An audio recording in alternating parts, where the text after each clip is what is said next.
Broadcasting from the business capital of the world, this is the Podcast Business News Network.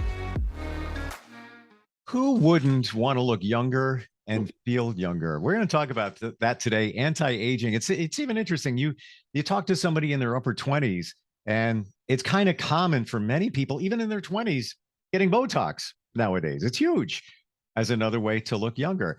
There's a holistic approach to that and many others with Lynne Wadsworth. She joins us. She's a holistic health and wellness coach, and she's back on the program. Hi, Lynne. How are you? Hey, I'm good. Thanks. How are you? Doing well. Doing well. I will admit, when I woke up this morning, I don't say this often, but I felt old. and I literally, and my plan, I've been busy. I wanted to go back to the gym. It's been a while. I was like, today's going to be the day. I woke up and I was like, I did not get enough sleep. And I laid in for another hour. And what a big difference that made. Like, I feel refreshed, but I needed that. Sometimes you just need sleep to feel, I hope look younger, right? But there's many things that we could be doing to do anti-aging. And we're going to center on that today, right? Yeah, and actually it's funny you talk about that because sleep is one of the huge components.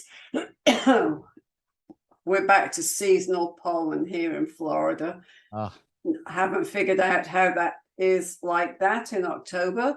So if I lose my voice, that's why. But yeah, sleep is one of the biggest things for our overall health, and definitely is one of the things, if you haven't had enough sleep, or maybe you've had too much to drink the night before and then not enough sleep, and you get up and you've got these bags under your eyes and your wrinkles seem to have duplicated overnight. It's so essential for us to get 7 to 8 hours of sleep a night.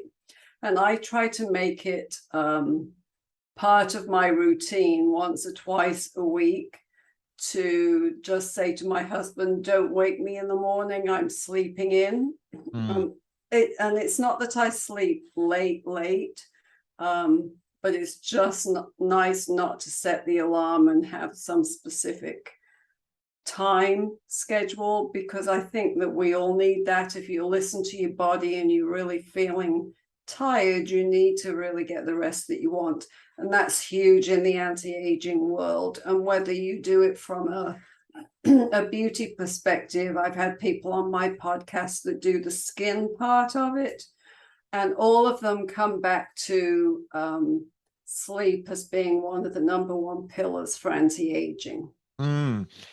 Interesting you say that, because it's like a trickle down effect. If you don't get enough sleep, you're going to look older, you're going to feel tired, but then you're not going to be able to manage things like stress, which is another thing that beats on your body. And then if you don't get enough sleep, it releases a chemical reaction that makes you hungry. So now you're going to eat more, you're going to gain weight, and that's going to take you back a couple of years in terms of, so yeah, sleep is, I know it's a cliche, good enough sleep, but yeah, it's so important.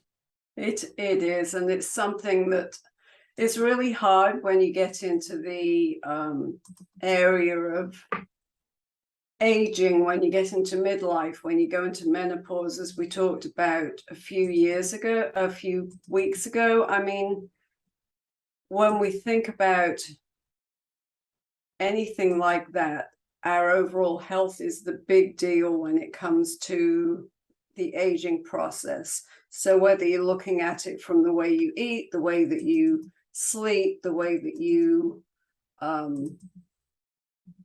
live your life, it all plays a role in this whole anti-aging process. And more, we've got people that don't look their age, which is great. I mean, who wants to look 90 when they're only 70? And I kind of laugh because my mother-in-law, when I first met her at the age of 50, had her first facelift, and it's not something that I recommend for people, but my mother-in-law spent all of her life outside on a lawnmower. She was always out in the sun, and at 50 she looked 70. You know what? I was just going to bring that up. Sun exposure. I firmly believe, and I've never, not about me, but I'm just sharing this. I never got sleep. I decades of getting up at 3 o'clock in the morning and sun exposure. I swear I'd look like I was 12 years old right now if I didn't do if I didn't do that. If I stayed out of the sun and slept all those years, I'm convinced. But yes, sun exposure, it's a big one. It really is. It is. And, you know, when I first moved to Florida, my happy place is the beach. Same. And so I spent a lot of time out there on the beach, getting sunburned, enjoying myself. I mean, it was wonderful. Sure. But yeah, now I've lived here a while. I've kind of got past that, and now I'm a lot more aware of what it does to your skin, and so I'm a lot different about this whole thing of going to the beach. Much as I love it, I really hardly ever go because I really don't want to have my face look like that unless I'm going there with big hat or under an umbrella. And to me, that kind of defeats the purpose of being there out in the sun. You just want to be free. And you did you do this, Lynn? Did you say, I'm young, it's never going to be a problem? Yeah. Back then, yeah, hear the warnings like that. I'm not going to worry about that. And because I did, and guess what? I have basal cell skin cancer, and I've been dealing with that for decades. Pieces pop up, get them taken out, and you always say, "Wish I knew then what I know now." Yeah. But that's what we're talking about. Yeah, my husband worked. He was an Air Force man for 22 years. And his job was out on the flight line. And so he's continually at the VA. They've taken off basal cell, squamous cell, you name it. And he has to go every few months. He just had one from under his arm. And it's certainly not because he goes out into the sun now. He does play golf, but he's always very careful to wear a full hat that goes over his neck, and he wears long sleeves. So yeah, we do things when we're younger. We just don't know what the ramifications are going to be. Yeah, but as typical people in our teens, 20s, and such, you're invincible. I'm not gonna. No problem. It's gonna be okay. And you learn. And you learn. And things you don't know. I just want to add in because I found this out, and things you don't know. So I knew later in life that my mom had basal cell and squamous. My aunt had it, but my dad passed when I was 21, and I never knew. But in the last year or two, I went through just some paperwork and found out he was 41 and diagnosed with basal cell. So, if I knew all of those things then, things would have been different. I'd be putting on the sunscreen hat and everything else. But, that's why we're talking about it. Yeah, and we always think, so we've talked about facelifts and Botox and what sun exposure can do, but what we forget, and certainly when we're in our 20s and 30s, don't really give it the import that it should have in our lives. Our aging comes from the inside out. So it's also, what are we putting in there? Are we doing the right exercises? Are we releasing the toxins that build up in our bodies? Are we feeding our brains? And just exactly what are we putting into our bodies that don't affect us now? But just like we talked about last time with the sugar's very aging.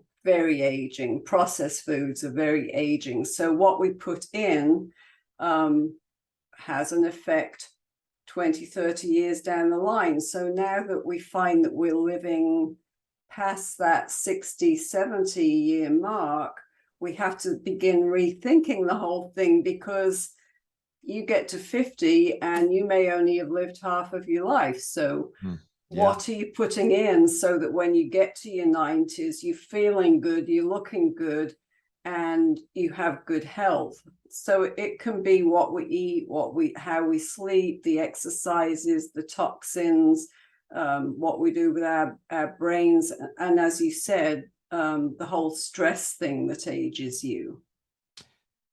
I love that you mentioned the sugar, Lynn, because I was on the phone the other day with a friend of mine who is a dentist. So, he's very healthy too. He's very aware of everything.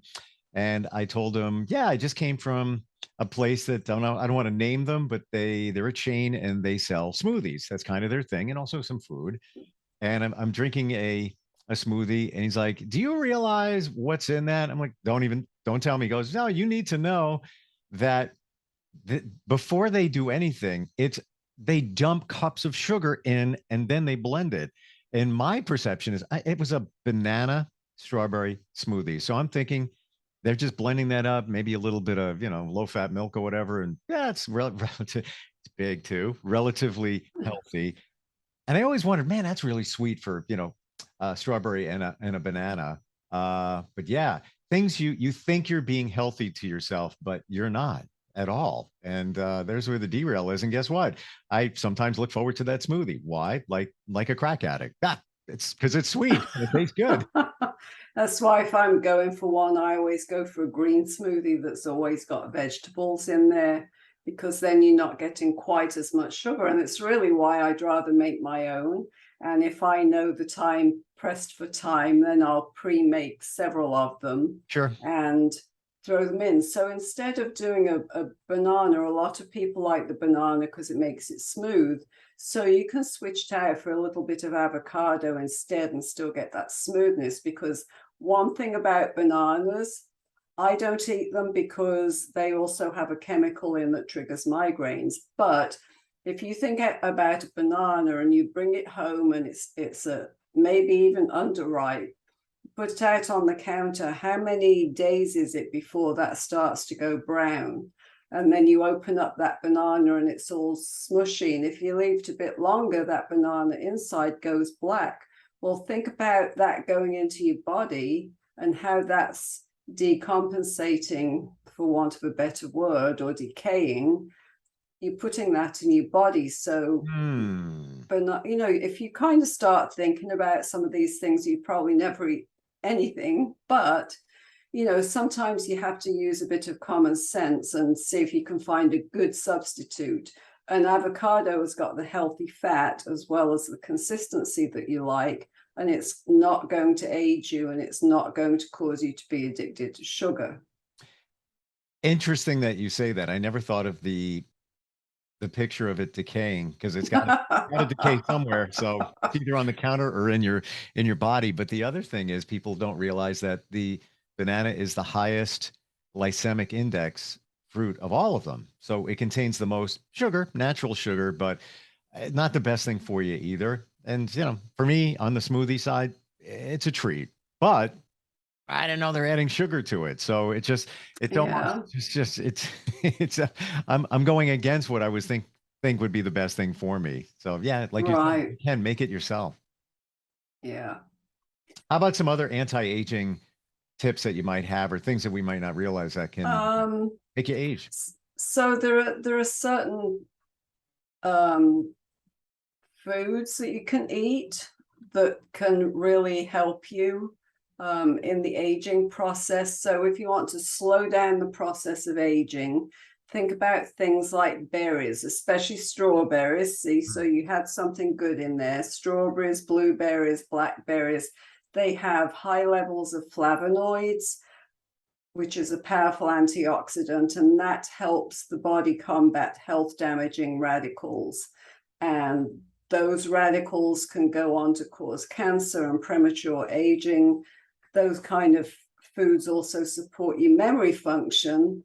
And let's face it, as we age, our memory function decreases. So we want to do whatever we can to increase it.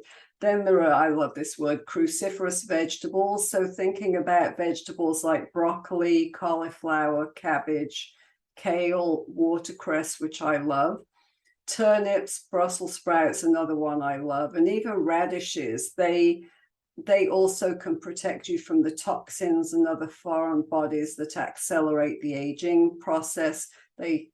Other things weaken your immune system. These will boost your immune system. spinach is a great one, and it's often it's either kale or spinach that I'll throw into a smoothie if I'm doing a smoothie.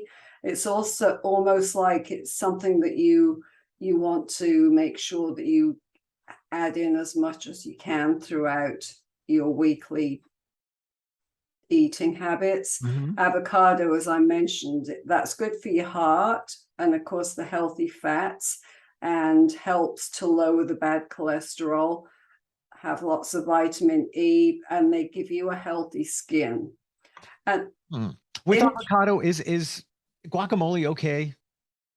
Only if you've made it fresh yourself, because it's the same thing. If you're buying it somewhere and it's been pre-made, then it's got preservatives in it.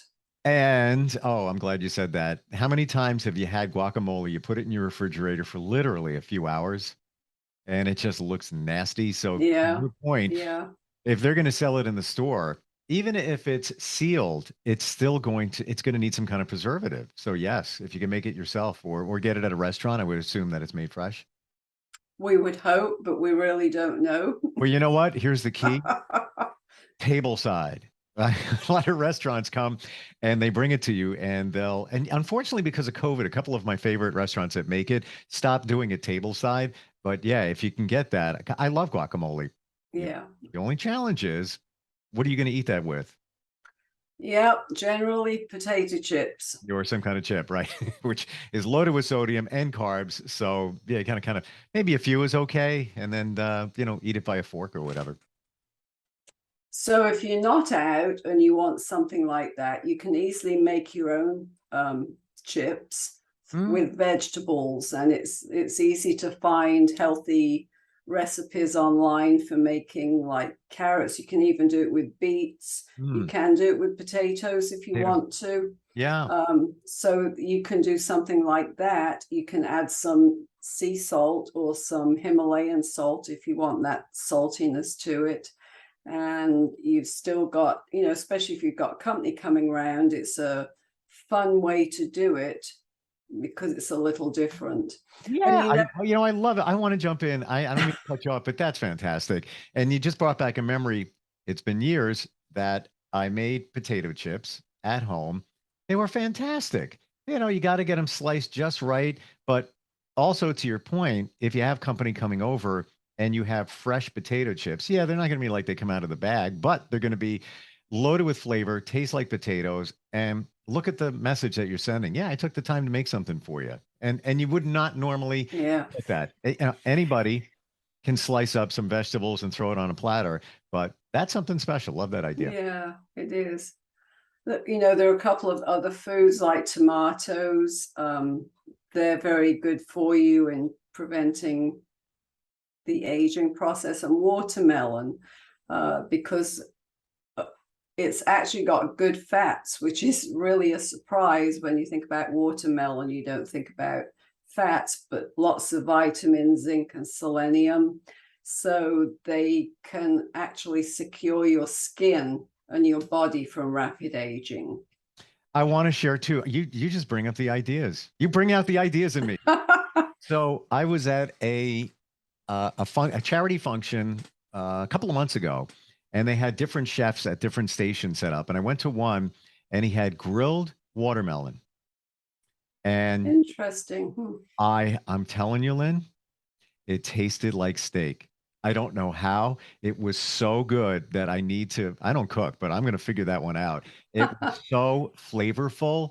And there was nothing else to it. Maybe, a little, whatever he put on there, and it was grilled. And, maybe there was another vegetable next to it on the plate. Again, it was just a sample.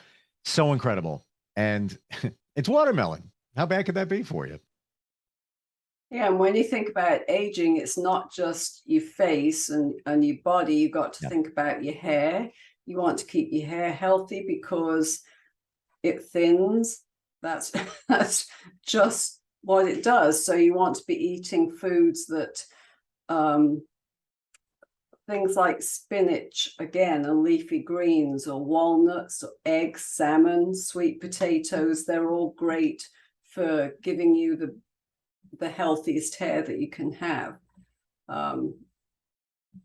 It's just amazing to me how many of us and this has hit me too, because my hair, I was complaining to my hairdresser the other day about a piece of hair right here that I can't get it to hold like I want it to. And she said, well, can I be honest with you? She says, that's because you got this chunk of hair here and behind it, there's nothing where your hair is thinning.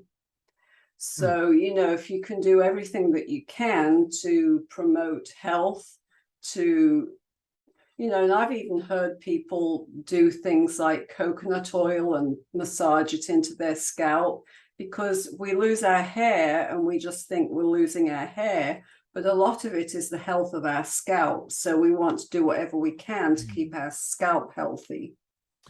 When you said oil, you brought back a thought, omega-3 and fish oil.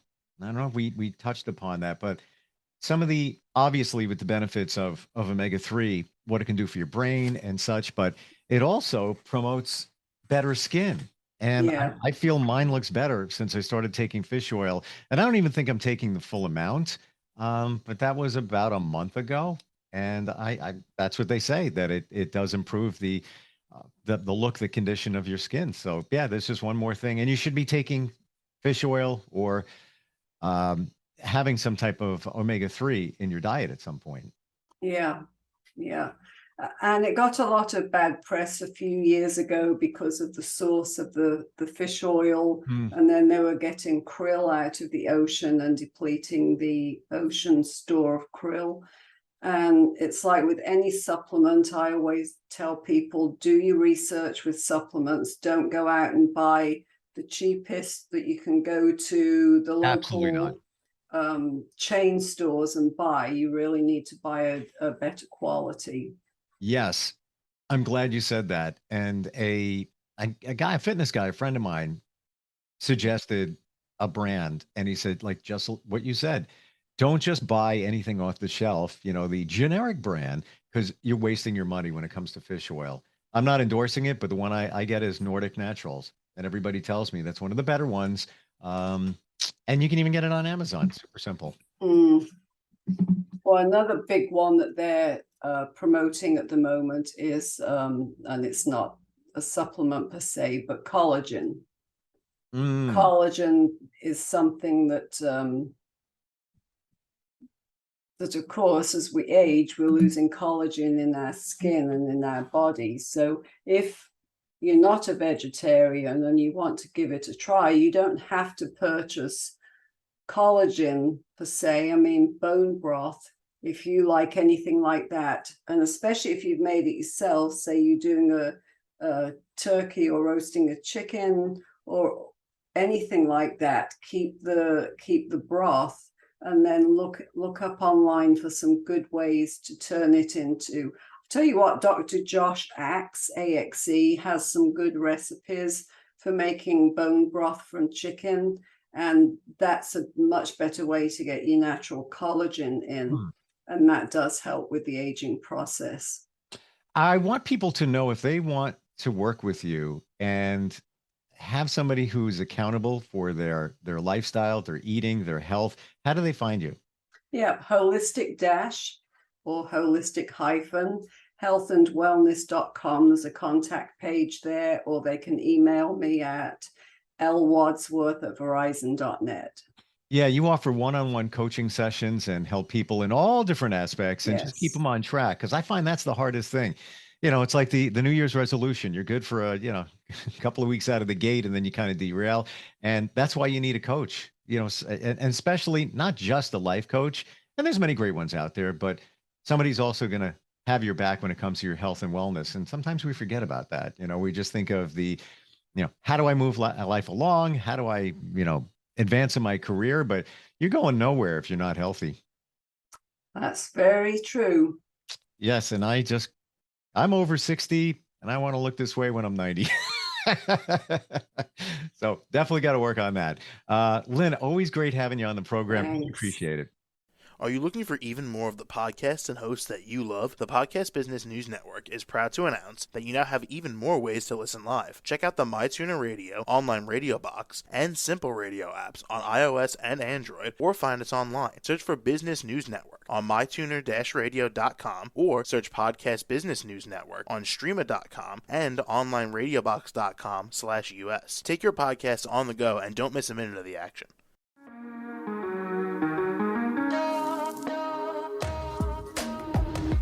Broadcasting from the business capital of the world, this is the Podcast Business News Network. For nearly 2,000 severely injured veterans, everyday life has become filled with barriers. Day-to-day simple tasks can become pretty daunting. I have to carry my chair up 2 flights of steps or have somebody do it for me. What scares me the most is just the falling. When I'm struggling with my house, I think, to have that one great barrier just knocked down, it's crucial. Home for Our Troops is a wonderful nonprofit that builds a mortgage-free, fully adaptive, handicap-accessible house. And there's no catch. It'll be our very first home that we've ever owned. This is a game changer. This is where your life begins again. We need you to join us in completing this important mission. Please visit hfotusa.org and help build homes and rebuild lives. Because of you, everything's going to be okay.